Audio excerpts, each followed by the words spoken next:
Hi, I'm Charles Band, and I'm here actually in front of a huge Yeti skeleton, which is for one of our upcoming films called The Primevals.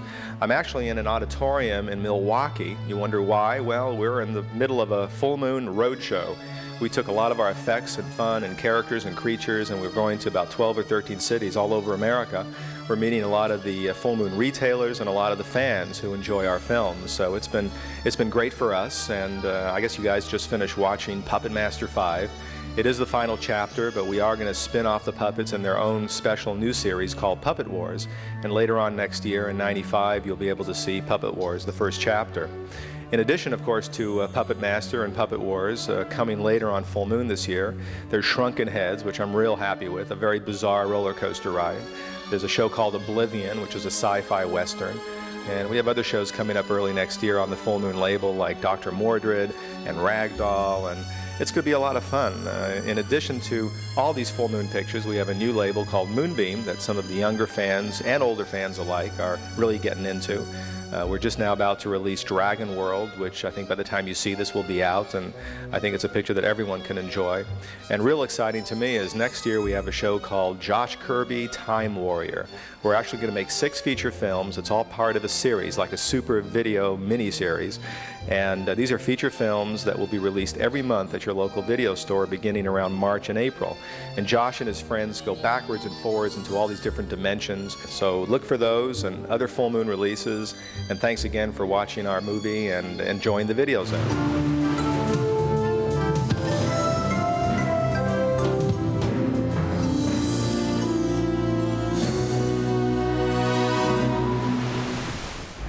Full Moon Entertainment electrifies the world of horror with their 5th shocking chapter in the Puppet Master series, Puppet Master 5. This way. Director Jeff Burr brings new life to some old friends. Cross towards us. What I try to do with the puppets is try to make them a little more, definitely give them more human characteristics and direct them as actors and just humans versus actual puppets. Guys, did you give me like biting movements, like you don't want to? Claw, claw, bite, claw. Convincing the actors that the puppets were alive was a snap. It's very bizarre to be standing there and looking at something which suddenly appears to move all by itself and in a very human way. I'm just intrigued by these little creatures. I mean, each have a sort of very strange and interesting personality. It's amazing, like how many movements they have, and that it would react, like I would touch it and it would like back up. You know, you think, oh, puppets, and you know, when you're reading the script and stuff, but he really is scary. Dr. Jennings? Susie? Oh, where are you, you little buggers? Come to Papa. Working with puppets can be a pain in the neck. You're already dead, so you have to try to do it. Okay. This little monster was really here. It was really on my neck. You do a scene with a puppet, you're changed for life. Well, I have to go to 2 therapy sessions a day as a result. That's how upsetting it is. Why do I have to stay here? No, seriously. I mean, why is it always me? The puppet's realistic appearance sparked intense competition on the set. The stars of the movie, let's face it, are the puppets. Actually, the puppets, yeah, they're the stars. They're the stars. I think basically Nick and I and Willard, we're trying to steal the movie from the puppets, but I think we're losing. Dr. Jennings? Okay, look, between me and you, that little puppet is not the star of the movie, okay? I tell you this, those puppets can't do Shakespeare. Now think about that.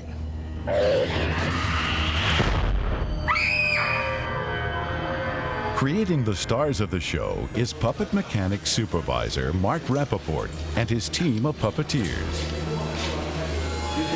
This is our new demon, the most complicated puppet we've built yet. This puppet has really taken us to a new step in puppetry. It's on a slave system, it's very involved, and takes a lot of time to create. He's more complex than the other puppets, and as you can see, he's pretty skinny. That's what makes him a little bit different. He has something like 48 cables going into him, which is pretty tight. He's mostly plastic is what he is, and so it's just little parts rubbing against one another. No real hinges or joints. And of course, except for the slave mechanism, this is, you know, this is his arm here. You got the wrist, and there's some finger movement, and then there's a rotation.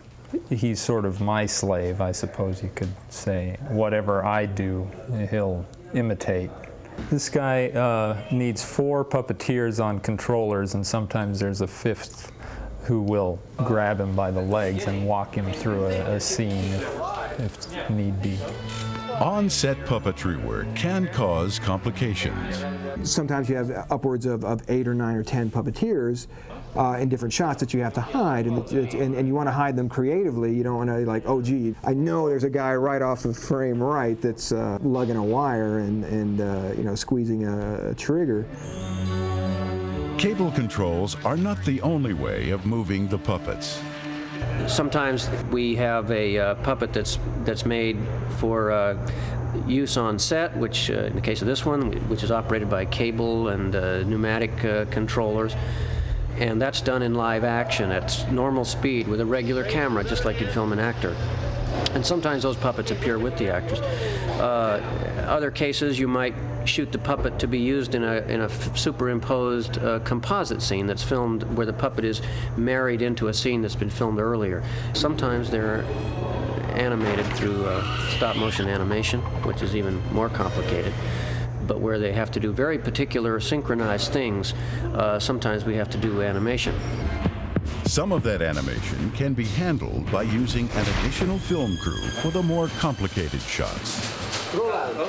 I think we got it. The reason we're shooting the puppets in second unit rather than with the actors is that it takes a long time to set these puppets up in the different action situations that are required, and costs a lot of money to have actors standing around and waiting for puppeteers to prepare reverse angles and so forth. Shots where the puppets are only shown by themselves, like this sequence, there's really no reason to do it in first unit. Second unit work requires careful planning and a little bit of movie magic. So we've recreated a portion of the hotel lobby here, and we can kind of shoot at our own leisure. Some of how small this set is isn't going to be apparent, I hope, when you see the picture, but also the sequence was deliberately contrived to move the action of the puppets from one part of the hotel lobby to a more confined corner of the lobby. So this is really all of the lobby that we require to finish the film up. Animating the puppets isn't the only special effect for Puppet Master 5. Intensive opticals play an intricate part. Without them, we'd have to rely on experiments like these to illuminate Decapitron. We have 2 induction coils, about 15,000 volts, that shoot 6-inch sparks. Now, it took a while to figure this out. This is something we're constantly shocking each other. It wasn't too bad. It was like somebody smacking you in the head with a frying pan. But other than that, we were able to get a really nice electrical display. And you also have opticals doing a wonderful electrical display up here also. So we'll really bring it to life. Puppet Master 5, a new twist on some familiar faces.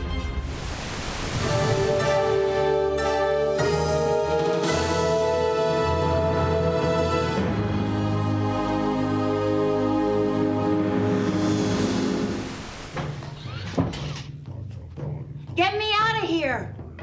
I don't know. She looks dangerous. I'm the deputy, you moron. The ex-deputy. Hey, Big Mo. We gotta talk. Still talk. I got a problem. All right, my boys all got pinched, and I need to raise $3 grand to bail them out. Well, I look like a bank. Oh, Big Mo, you're so mean. You keep quiet. Big Mo, I would say, really is, you know, in the broader sense than the character of Stelbar in Oblivion. You're going from being like padded 45 or 30 pounds or whatever it was, and then, you know, 5 days later you're in Romania in like a skin-tight suit. It was just like boom, boom. They were night and day. They're night and day characters. So you're gonna take over being marshal now? Look, kiddo. I'm a cyborg, okay? As much machine as human. I don't want the top job. Stella Barr is a deputy sheriff, or deputy marshal, as it were. She's half a cyborg, and she's half human. And she comes from a planet that was obliterated. And she's seen a lot of loss, and she's a tough nut. And she tries very hard, and she has a lot of chinks with her body, although she's very, very strong and very, very smart, and has very good vision. All right, who else?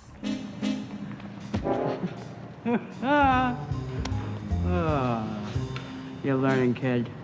Well, perhaps people won't recognize me in Big Mo, as being Big Mo, I should say. But I think that's for a reason. Because with playing the character Big Mo, there's a reason why they call her Big. She's got a big heart. You should think about coming to work for me. Doing what Vinny does? Robbing people, breaking heads? The living. Yeah.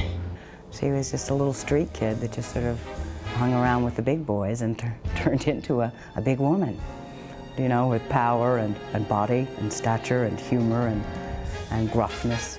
Okay, but just about enough from you. Give it up, lady. You're under arrest. Oh, you want some too? Whoa! I think that science fiction and they cover a very large scope of audience. I mean, something like Shrunken Heads and Oblivion. I think that an audience, you know, from the age of 5 on would enjoy it.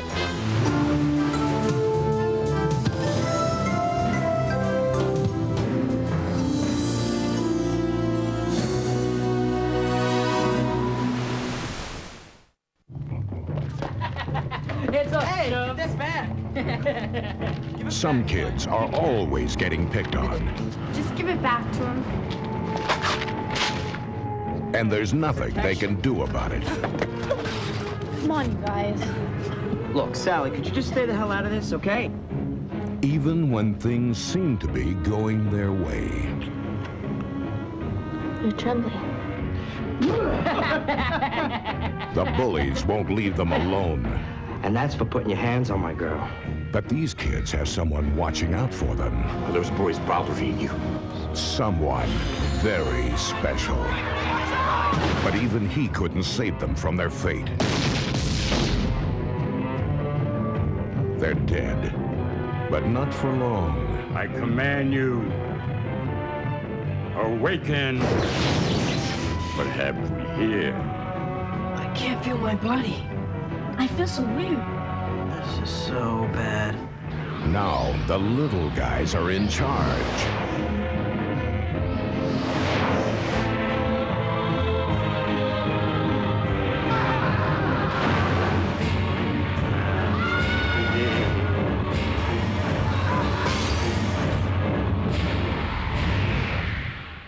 Shrunken Heads.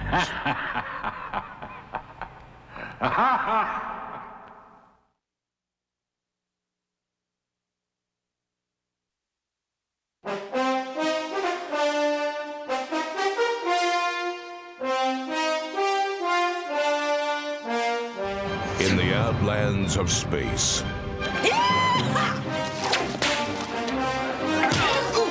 There's a wild new frontier. You got a problem, Red Eye? Yeah, I got a problem. Where the good guys are only human. You get out of town, or I'll kill you. You ain't gonna kill nobody. And the bad guys are not. We're gonna show the good people of Oblivion the great advantages to a town run by Red Eye.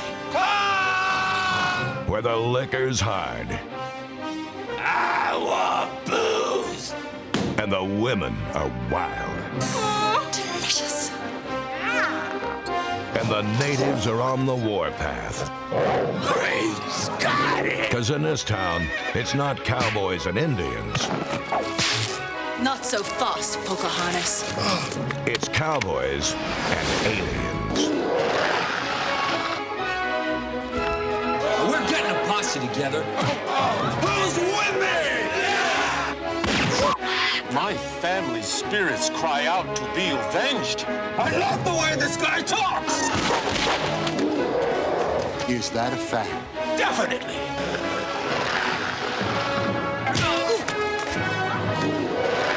Oblivion.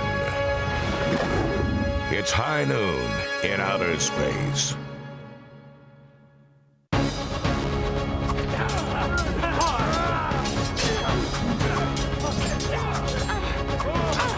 Death is coming! Death is...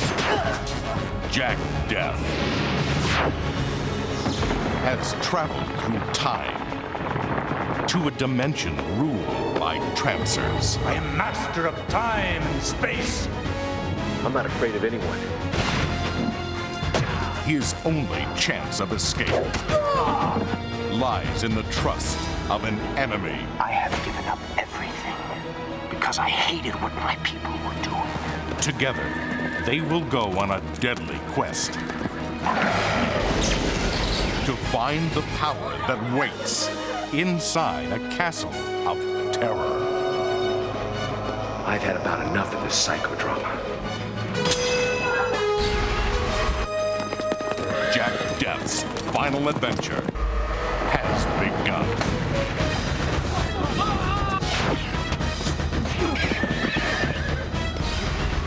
Tim Thomerson. This is unrelenting terror. I can't wait for total panic. Trancers 5. Sudden Death.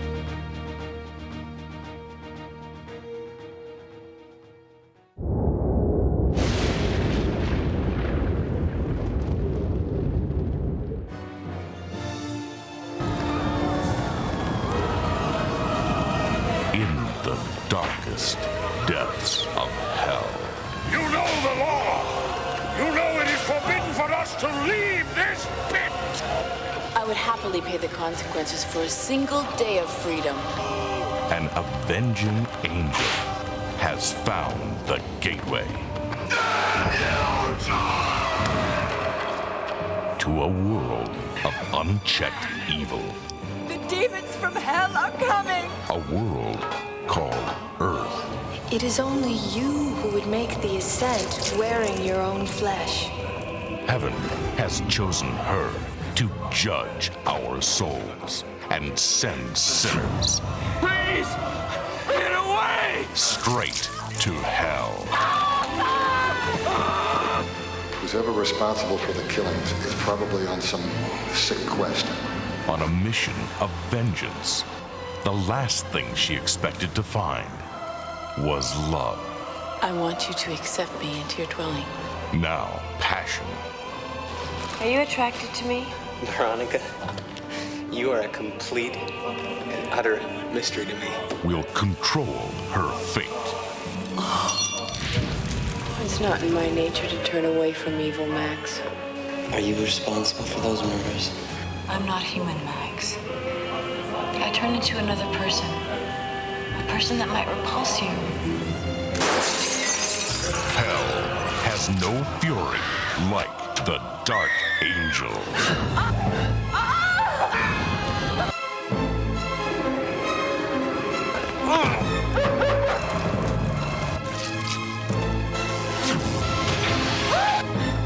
Who the hell are you?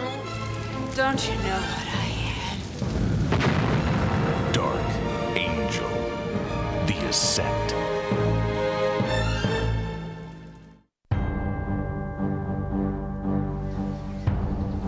The producers of Reanimator and From Beyond take you to a town on the edge of madness, where people have become prey for an evil under the ground. These damn things have been living under our feet and tearing us apart for 20 years! A lurking fear that hides an unholy fortune. In that cemetery is buried a guy who is stuffed with money. This is your family legacy, kid. Now, Don't even breathe. Hey, I don't know what you people got going on here.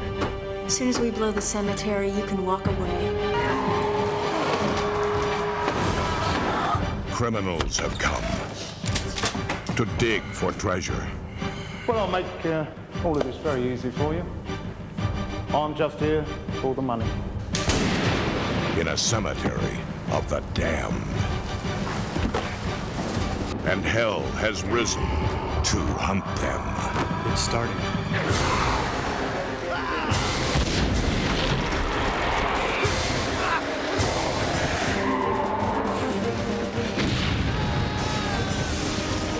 I knew we'd be brought together.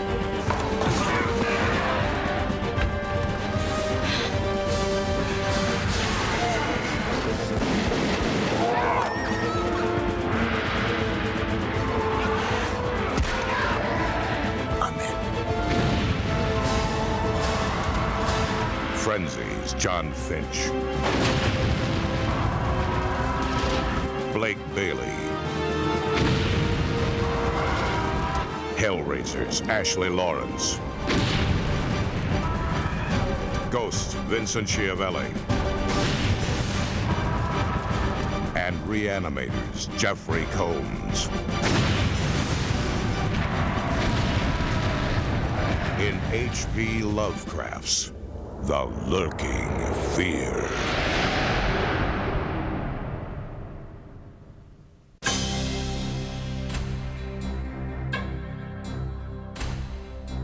Benjamin Knight was an ordinary man. Until a battle for the ultimate machine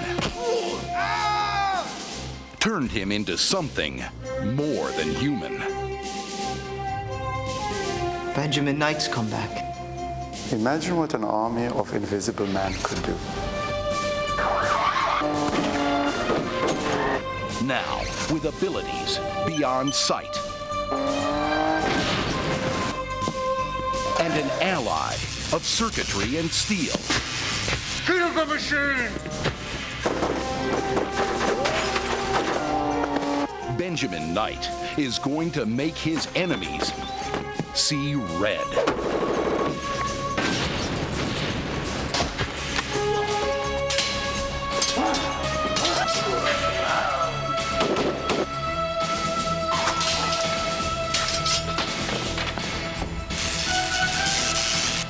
Let's go. Invisible, coming soon from Full Moon Entertainment.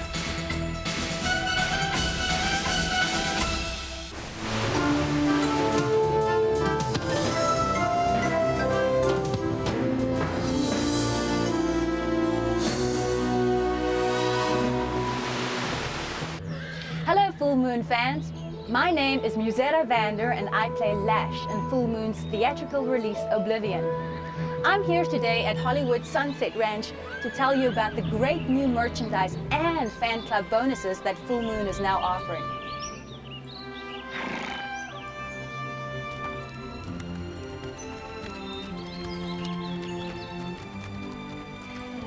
The best way to find out about Full Moon's hottest new movies and to get the inside scoop on our stars and special effects is by joining the Full Moon Fan Club for only $20.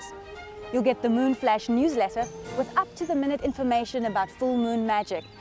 Your lifetime membership also gets you the official Full Moon t-shirt with our logo printed on the front and the back of your shirt.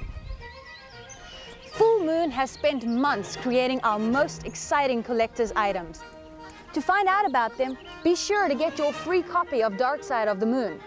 This special fold-out issue shows you how you can order everything, from Full Moon videos, to posters, to CDs and mugs. You can even get such extra special items as original scripts, press kits, a Full Moon leather jacket, and a Shrunken Heads display case.